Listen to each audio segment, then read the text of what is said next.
Sharjah റോളയിലെ റെസ്റ്റോറന്റിൽ ജോലി ചെയ്യുന്ന തിരുവനന്തപുരം സ്വദേശിനി ആൻനാദിയ മേഡയിൽ എന്ന പേരിൽ ഫേസ്ബുക്കിലിട്ട പോസ്റ്റാണ് പ്രശ്നം പുറത്തെത്തിച്ചത്. ഈ യുവതിയടക്കം 9 പേരാണ് ഷാർജയിൽ ജോലി ചെയ്യുന്നത്.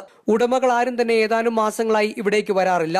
ജീവനക്കാർ തന്നെയാണ് ഹോട്ടലിലെ കാര്യങ്ങൾ ഇപ്പോൾ ചെയ്യുന്നത്. താമസവും ഭക്ഷണവും ഹോട്ടൽ ഉടമകൾ നൽകുന്നുണ്ടെങ്കിലും ശമ്പളമില്ല.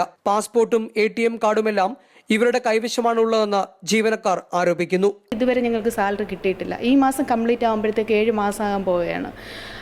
ഓണം സെലിബ്രേഷൻ്റെ അന്ന് മാത്രം MDs ഇവിടെ വന്നിട്ടുണ്ടായിരുന്നു. അത് കഴിഞ്ഞ് ഞങ്ങൾ MDസിനെ കണ്ടിട്ടുമില്ല. ഞങ്ങൾ സാലറിക്ക് വേണ്ടി വിളിക്കുമ്പോഴത്തേക്ക് ഒരു 2 days 3 days 5 days മാക്സിമം പറഞ്ഞ് ഇത്രയും ദിവസം കൊണ്ടെത്തിച്ചിട്ടുണ്ട്.